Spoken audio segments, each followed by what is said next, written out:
Thanks for watching. In this video I plan to change out my existing Bilstein 5100s for a set of Monroe load adjusting shocks. These are the current measurements before installing the new shocks. I plan to show what the results are after the new ones are installed. I hooked up my pontoon to show how much suspension sag there is. Now, as I mentioned before, I'm getting ready to change my rear shocks to a set of Monroe load adjusting shocks.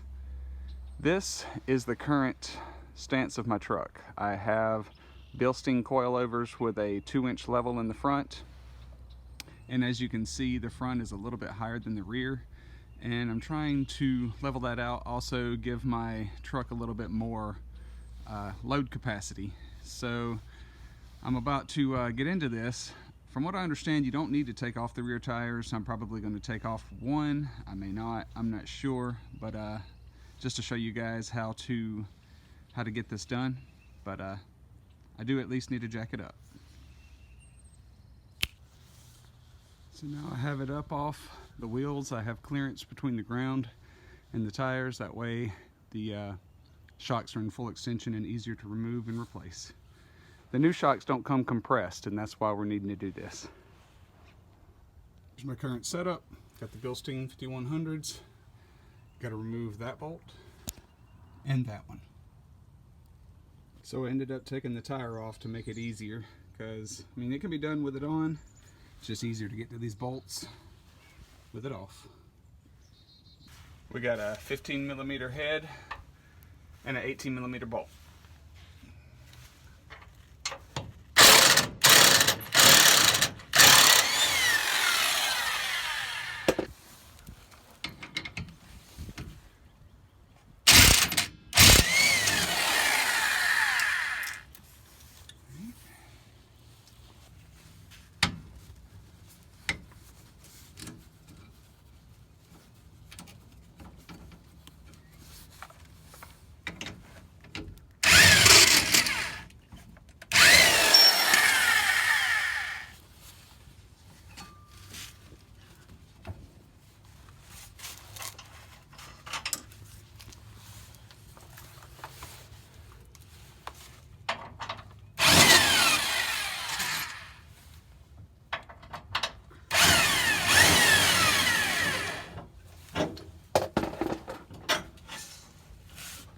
Just like that, it's out.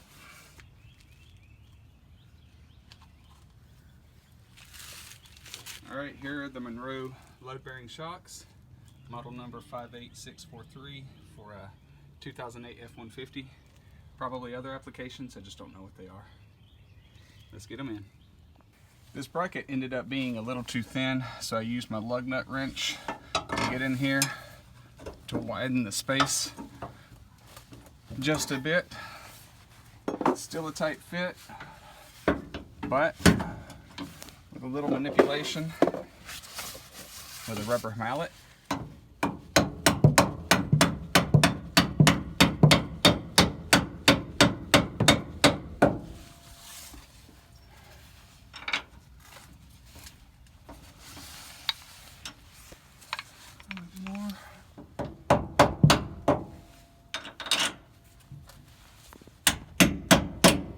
gotta fit.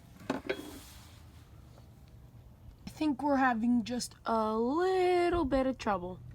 Had to do a little off-camera improvising. I had to use a 1/4-inch extension for my ratchet to hold the opening, because the shock is a little too long to get it aligned to get the bolt to go in, and now I'm having to use a jack to kind of jack it into place to drive it the rest of the way in.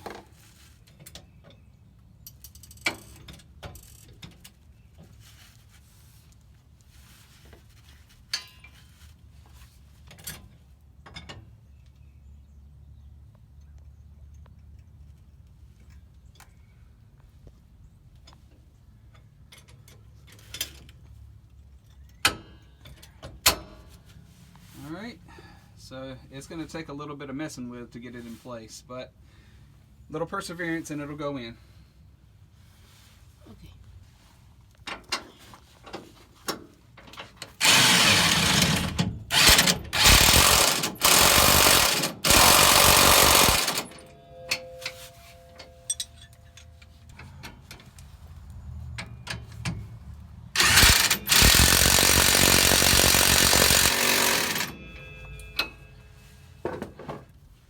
To do the passenger side will be exactly the same.